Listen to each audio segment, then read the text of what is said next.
The call that morning didn't just drain my bank account.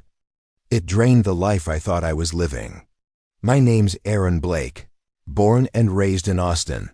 I'm the kind of guy people call steady. Graphic designer by trade, quiet by nature. The kind of man who double-checks receipts, pays bills early, and still believes in doing things the right way. For the past 5 years, my world revolved around one person, my wife Grace. She was all spark and sunshine. I was calm and careful. Together we were supposed to build something real, at least. That's what I thought. It was a Thursday morning, the kind where the air feels too still, like it's waiting for bad news. I'd just poured my coffee when my phone buzzed on the counter. The screen said, Lone Star Federal Bank. I almost ignored it, but something made me answer. Hello? A polite woman's voice came through, but her tone carried tension. Mr. Blake, this is Lisa from Lone Star Bank. We've detected a suspicious withdrawal from your joint account. I frowned. Suspicious? We haven't touched that account since Friday. Yes, sir, she said carefully. It was a large withdrawal. Yesterday morning. My stomach tightened. How large? The line went quiet for a second that felt like an hour. The full balance, sir. I laughed, one of those nervous, hollow laughs. That's impossible. Still, I opened my laptop, typed in my password, and waited for the numbers to load. The screen blinked once, then twice, and froze. Balance, $0. I blinked again. Refreshed the page. Same thing. Every cent gone. My breath caught in my throat. That account held everything, our cafe savings, our down payment for the future. Gone, like it never existed. I grabbed my phone and called Grace. No answer. Straight to voicemail. Called again, still nothing. I checked the bedroom. Her purse was gone. Closet half empty. Car missing from the driveway. That's when I saw it. A small folded note on the kitchen counter, resting beside her favorite mug. My hands shook as I opened it. I need time. Don't call me. That was it. 6 words. No explanation. No apology. Just distance. I sat down at the table, staring at that note while my coffee went cold. My thoughts raced. Maybe she'd been threatened. Maybe something scared her. But deep down I knew. This wasn't panic. This was planned. I whispered under my breath. Time for what, Grace? The phone rang again. Same number. Lisa's voice came through, gently this time. Mr. Blake. I checked the footage to be sure there wasn't a system error. My throat went dry. It wasn't a hack, she said softly. Your wife came in herself. Yesterday morning. I froze. She came in herself? Yes, sir. She withdrew the full amount. She seemed calm, confident even. Calm, confident. 2 words that didn't belong to the woman I thought I knew. I thanked her, hung up, and just sat there. The room felt heavier. The quiet was deafening. I stared at that note again, tracing her handwriting with my thumb. The woman who once whispered about dreams over midnight coffee had just erased our life together without looking back. Why? Grace? I said to the empty kitchen. Why would you do this? The clock ticked louder, each second stabbing the silence. Then it hit me. This wasn't just about stolen money. This was something deeper. She didn't just empty our savings. She emptied the truth and left me to find it. That call didn't end my marriage. It was the beginning of everything I never saw coming. 6 months earlier, life was simple. The sunlight through our kitchen window, the smell of fresh coffee, the sound of Grace's laughter echoing down the hall. It all felt perfect back then. I used to think love was about timing, about 2 people dreaming the same dream at the same moment. Back then, our dream was the Copper Leaf, a cozy little cafe we were planning to open right here in Austin. Grace and I would sit at this old diner every Saturday morning, right by the window. It wasn't fancy, chipped tables, slow service, but it was ours. We'd spread out napkins and sketch ideas for the cafe on them. She'd doodle the logo. I'd list prices for equipment we couldn't yet afford. Grace had that kind of energy that pulled people in. She talked big plans, big risks, big rewards. Her eyes always sparkled when she spoke, like she could already see our cafe full of customers, our names painted proudly on the window. And me? I was the opposite. Careful, measured, always calculating what could go wrong before celebrating what could go right. I used to tell her, "Let's take it slow, Grace, one step at a time." She'd laugh, shake her head, and say, "You'll see, honey. Playing safe won't make dreams come true." And somehow that made sense, because she made everything sound possible. We were a team. At least that's what I thought. But looking back now, I can see the first cracks forming. Tiny ones I ignored. She started taking more phone calls. Always in the other room. Always whispering. When I'd ask, she'd smile like it was nothing. Just talking to a few investors. "Don't worry, I'm handling it." She used to tell me everything, even the smallest things. Now she told me just enough to keep me from asking more. I remember one evening, late, maybe around 11, I was finishing some design work at the kitchen table when she came in, still dressed for a meeting. She said it went well, that we were so close to something big. Her phone buzzed. She glanced at it, too fast, too nervous. Then she turned the screen down on the counter, smiling at me like nothing happened. And I told myself, "Aaron, don't be paranoid. She loves you." Because that's what trust does. It quiets the voice that tries to warn you. Weeks later, I came home early. She was sitting on the couch, typing quickly on her phone. When she saw me, she jumped, like she'd been caught doing something wrong. I laughed it off, said something stupid like, "You look guilty, what are you hiding?" She smiled too quickly, tucked her phone into her bag, and kissed me on the cheek. "Just a surprise for you," she said. But as she turned away, I noticed her lock screen. A message, half visible, "We're almost ready." Unknown number. I didn't say anything. Didn't ask. I just stood there, frozen, pretending it meant nothing. But that night, when she fell asleep beside me, I stared at the ceiling for hours. Something inside me whispered, "You're losing her." I ignored it. Because love makes fools out of honest people. Now looking back from where I am, I hear my own voice in those memories. Older, quieter, wiser, maybe just broken enough to finally see it. She told me to trust her. And I did. More than I should have. I'm standing in that same kitchen again. The same table, the same coffee mug, but everything feels colder now. I unfold her note one more time, the one she left behind. Those same 6 words staring back at me like a question that will never have an answer. I need time. Don't call me. I whisper into the still air. Ready for what, Grace? The words hang there, unanswered, heavy with memories that don't make sense anymore. Back then, I thought we were building a dream together. I just didn't know she was already planning her escape. They say silence is louder than any sound. And after Grace left, silence was all I had. For days, I waited for her to walk back through that door. Every car that passed outside made my heart jump. But she never came back. I tried calling her again. Straight to voicemail. I tried her best friend, Megan, but even she sounded confused. "Grace?" "She told me she was working late this week," Megan said. "Wait, what's going on, Aaron?" That's when I realized she hadn't just left me. She'd disappeared from everyone's life. So I drove to her office downtown. Her desk was empty. Her chair pushed in. The framed photo of us that used to sit beside her monitor, gone. Her coworkers looked at me like I was some stranger. "She resigned 2 days ago," one of them said. "Didn't she tell you?" Resigned. 2 days before the bank call. 2 days before she vanished.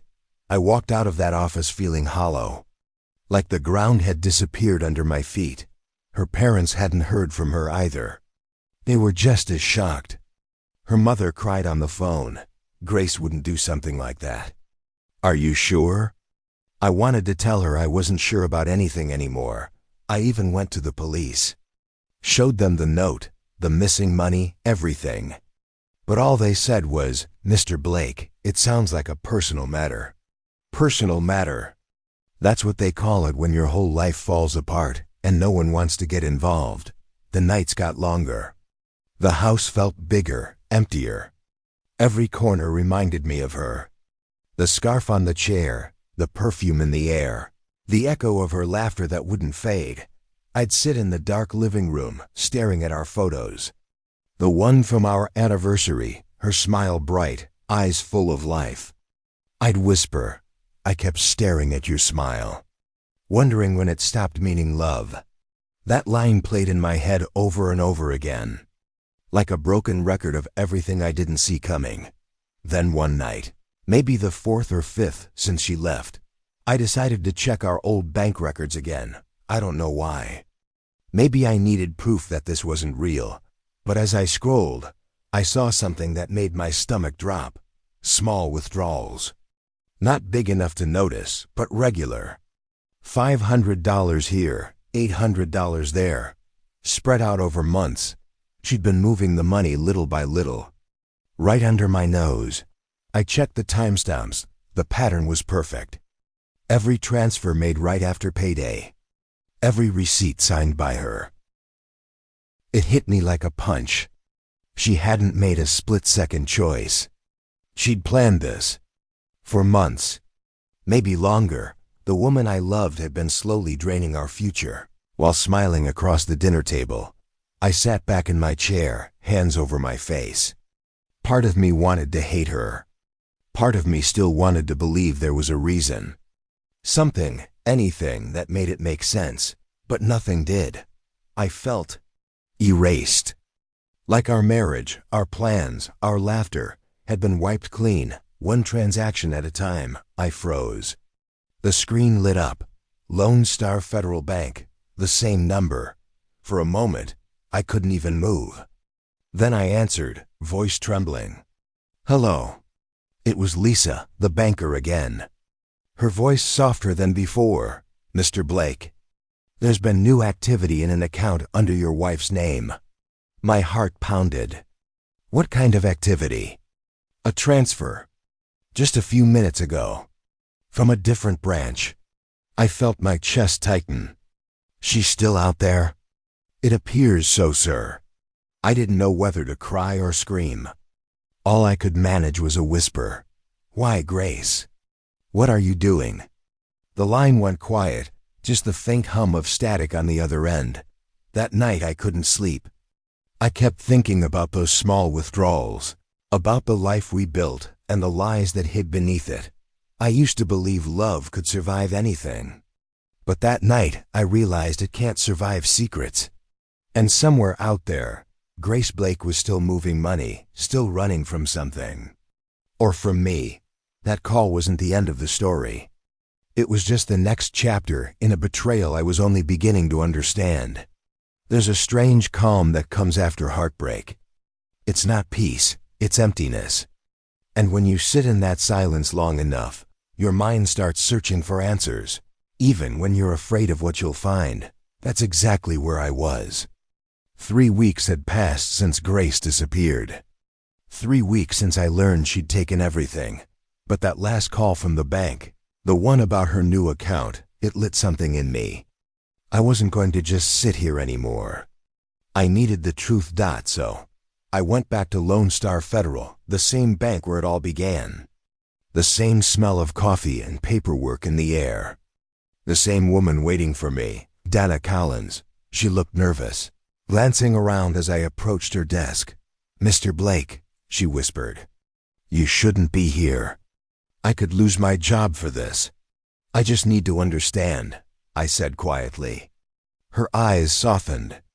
Maybe she saw something in me, the kind of pain that makes you desperate, but determined.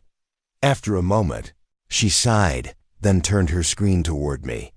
"This is where the money went," she said.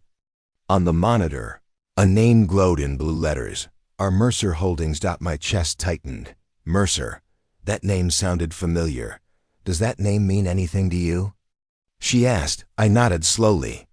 Ryan Mercer. Grace's ex-boyfriend, years before we met. I'd only heard about him once, in passing. She said he was an old mistake, someone from a time she wanted to forget. But now, his name was tied to the account that drained our future. I asked Dana if she could tell me more. But she shook her head. "That's all I can show you." "Aaron, I'm sorry." She hesitated before I left and whispered, "Just be careful. This name, it's come up before. And not in good ways." That warning stuck in my head the whole drive home.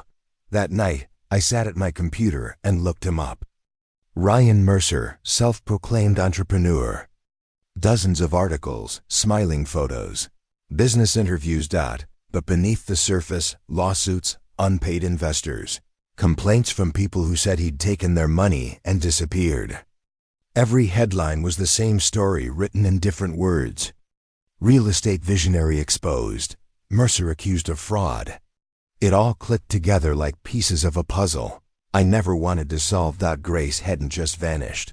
She'd fallen right back into his orbit. Or maybe she'd been pulled there. I went through Grace's old emails, the ones still saved on our shared computer. Most were normal, work messages, receipts, updates from our cafe plans. But then I found a hidden folder. One she probably thought I'd never look at. Inside were dozens of messages from an encrypted address, the same one tied to our Mercer Holdings. Most of them were about transfers. Amounts, dates, confirmations. But one stood out. The subject line simply read, "Don't get him involved." The body of the email said, "He's watching me.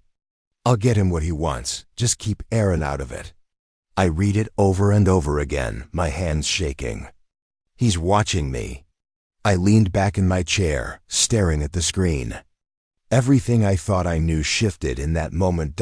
Was Grace part of the scam? Or was she being forced into it? Had she betrayed me? Or was she trying to protect me? I closed the laptop and just sat there, staring into the dark. My mind was spinning. If Ryan Mercer was behind this, then Grace was in deeper trouble than I thought. And if she'd really been trying to protect me, what else was she hiding from him? For the first time, anger and empathy clashed inside me.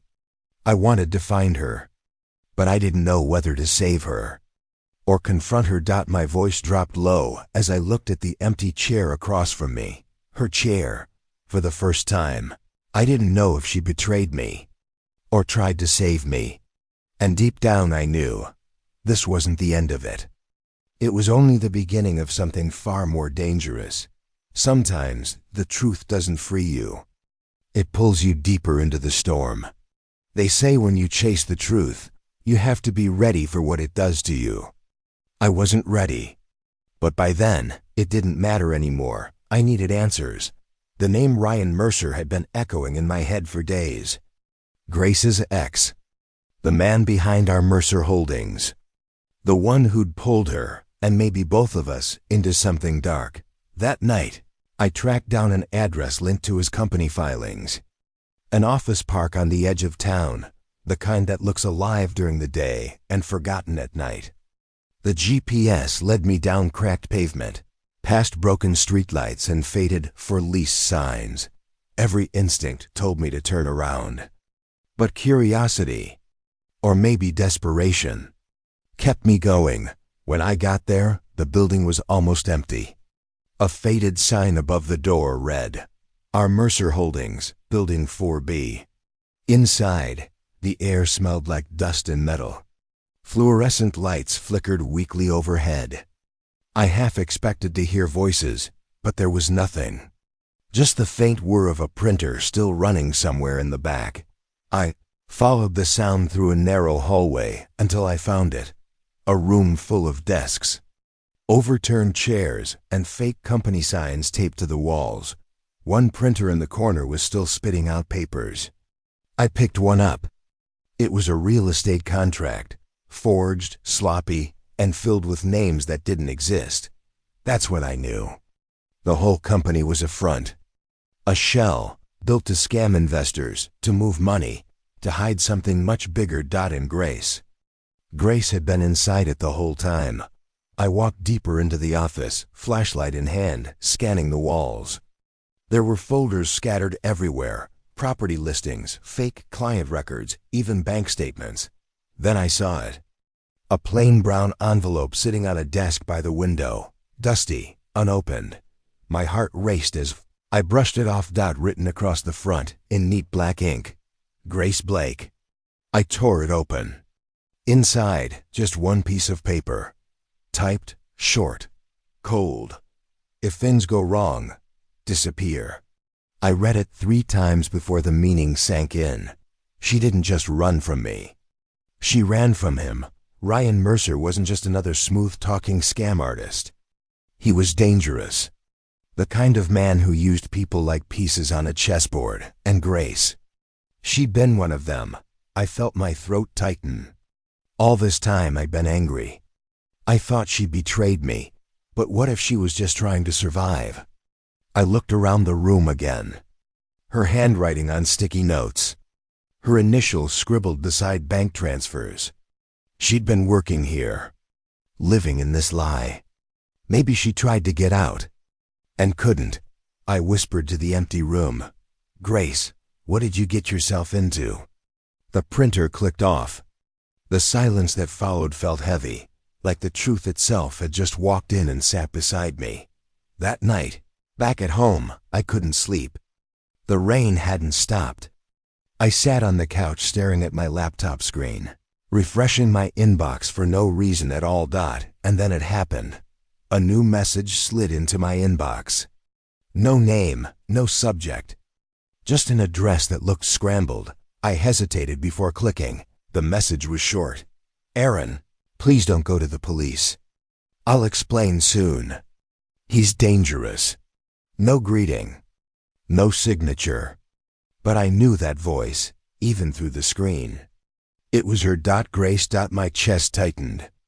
She was alive.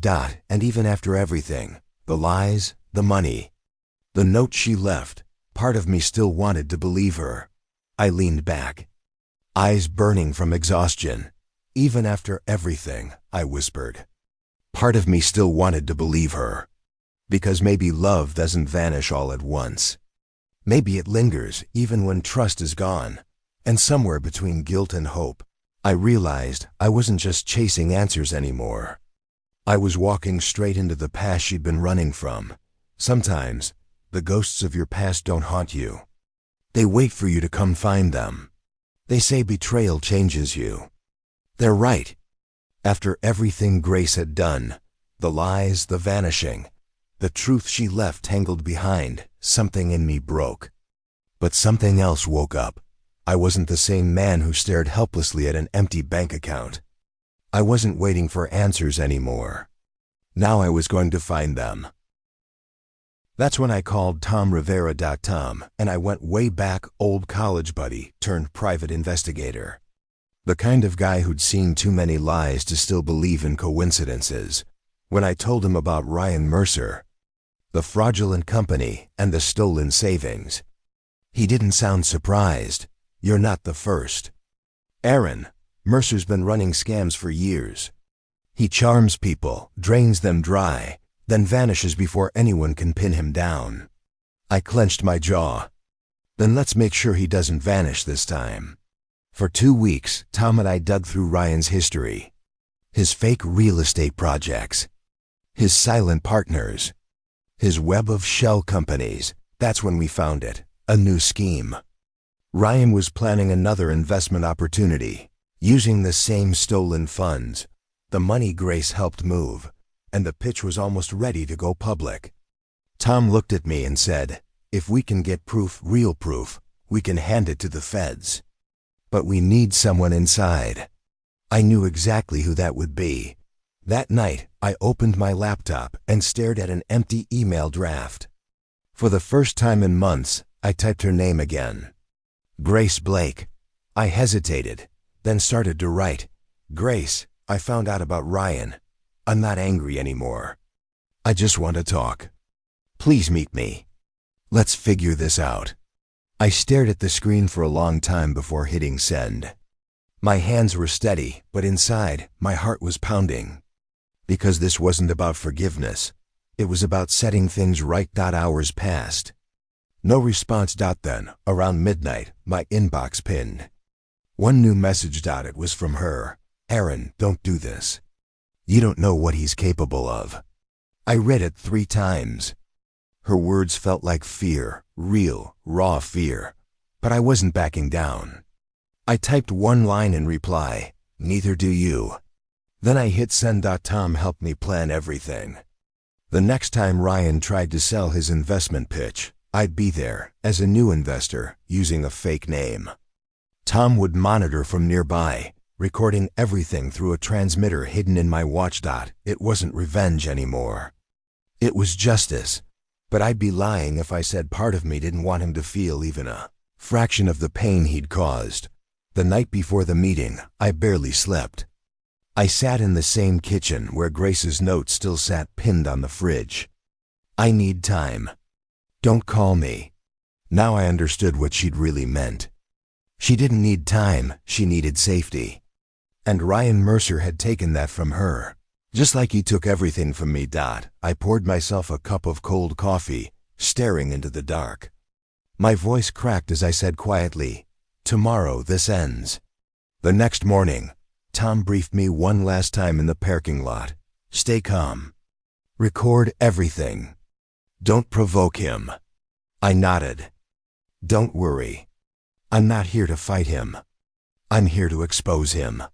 He handed me a small black device, the transmitter. Just keep talking. The truth will do the rest. As I slipped it on, I felt that strange calm again, the same one I felt the day I lost everything. Only this time, it wasn't emptiness. It was focus. I walked toward the glass doors of Mercer Financial Group, the fake company he'd built for his new scam. Each step echoed like a countdown. For the first time in months, I wasn't walking toward confusion. I was walking toward clarity. And whether Grace was guilty or scared didn't matter anymore. What mattered was ending the man who destroyed both of us. It wasn't revenge I wanted. It was the truth and justice for the life he tried to steal. As I pushed open that door, I whispered under my breath, let's finish this. They say revenge feels cold. But for me, that morning, it burned. Not with hate, but with focus. Every step I took into that building felt heavier than the last. The high-rise towered over downtown Dallas, glass walls gleaming under the sun like they had nothing to hide. But inside, I knew everything was fake. The people, the company, the deals. Just like Ryan Mercer, I walked up to the receptionist and gave the name I'd been practicing all week, Ethan Ward, a potential investor. She smiled politely and gestured me to the elevator. The doors slid shut behind me, sealing me into the quiet hum of my own thoughts. Inside my jacket, the tiny recording device Tom had given me blinked red. Every word, every lie, every detail, it would all be captured. When the elevator opened, Ryan Mercer was already standing there, grinning like a man who believed he'd never lose. He was tall, sharp suit, fake confidence dripping off him. He didn't recognize me at first. Mr. Ward? He said, extending a hand. I shook it firmly, hiding the anger boiling inside me. We walked into a spotless office overlooking the city, modern, expensive, soulless. Ryan motioned toward a seat. Welcome to Mercer Financial. You're about to be part of something big. I smiled. I've heard that before. He chuckled. I like that. Confident investor. I can work with that. He started his pitch, slides, fake numbers, words that meant nothing. Every minute he spoke, I could hear the lies stacking higher. We've got silent partners across Texas, he bragged. Money moves fast when you know who to trust. I nodded, pretending to take notes, every second of it recorded. Then I leaned forward slightly. You must have had help building all this. A team, maybe? Ryan smirked. Let's just say I know how to pick the right people. My jaw tightened. I wanted to shout, to confront him right there, but I held it in. Patience was my weapon now. Then suddenly, the door opened. The sound of heels clicking against the tile broke the tension. Turned, and there she was. Grace. Her eyes froze when she saw me. For a moment, time stopped. Her face went pale, shock, fear, regret, all written across her expression. Grace, Ryan said smoothly, glancing between us. Didn't expect you two to know each other. Neither of us spoke. She looked at me, lips trembling, whispering just loud enough for me to hear. Aaron, what are you doing here? I didn't answer. I didn't need to. Ryan laughed, breaking the silence. Oh, this is rich. So the husband finally shows up. You've been quite the topic of conversation, Blake. He leaned back in his chair, smug and careless. She was just the bridge man. Nothing personal. The words hit like a punch. Grace flinched, tears filling her eyes. I clenched my fists under the table, fighting the urge to react. Instead, I looked straight at him and said calmly, Funny, you always underestimate the bridge. Until it collapses under you. Before Ryan could respond, the door burst open. FBI. Hands where we can see them. Agents swarmed the room, calm, efficient, relentless. Tom's timing was perfect. He'd been listening to everything from a van parked outside. Ryan froze mid-sentence, that smirk finally fading. He tried to speak, to charm, to lie, but no one was listening anymore. Within seconds, they had him restrained. His voice drowned out by the sound of handcuffs. Grace sank into a chair, shaking, tears streaming down her face. She looked at me like she wanted to explain, to apologize, but I couldn't say anything. For months, I'd rehearsed what I'd tell her if I ever saw her again. But now, there were no words left. She whispered softly, I'm sorry, Aaron. I stood there for a long moment, staring out the glass windows. The city stretched out below, calm, indifferent. You should tell that to yourself. I finally said, and then I walked out. As I stepped into the elevator. My reflection stared back at me, not angry anymore, not broken, just done. He's gone. Tom's voice came through my earpiece. It's over. I took a deep breath and whispered, No. Tom, it's just beginning. Because justice might have been served, but closure still had a long way to go. Sometimes revenge isn't loud or violent. It's quiet, the sound of truth finally catching up. They say time heals everything. But I've learned something different. Time doesn't heal, it teaches. It shows you who you were, what you lost, and who you have the chance to become. It's been 8 months since that day in Dallas. 8 months since Ryan Mercer's empire fell apart in front of the world. He's behind bars now. His fake businesses exposed. His partners scattered. The headlines called it one of the biggest investment scams in Texas history. But for me, it was never about the headlines. It was about finally being able to breathe again. Now every morning, I stand behind the counter of a small cafe called the Copper Leaf, the dream Grace and I once had. Except now it's mine, my own version of it. The smell of roasted coffee beans fills the air. The hum of quiet music plays from a speaker near the counter. It's peaceful, honest, real. Sometimes customers ask, why the name Copper Leaf? I just smile and say, because even when a leaf falls, it still shines in the sunlight. Grace testified against Ryan. I helped her do it. It wasn't easy, sitting in that courtroom, watching her speak, her voice trembling as she told the truth. But I knew she needed that chance to make things right, not for me, but for herself. The court gave her leniency for her cooperation. She served her time quietly. And when she walked out, she sent me one final message. Thank you for not hating me. I never replied. Not because I was angry, but because, for the first time, I didn't need to. Some things don't need words. Some stories just end quietly. Sometimes, late in the evening, I catch myself remembering the way she used to laugh. The way we used to plan this cafe together. The color of the chairs, the smell of cinnamon in the air. For a second, it almost feels like those memories belong to someone else. But then I look around. At the walls I painted. At the people smiling as they sip their coffee. At the sunlight that hits the counter just right. And I realize, this was always meant to be built after the storm.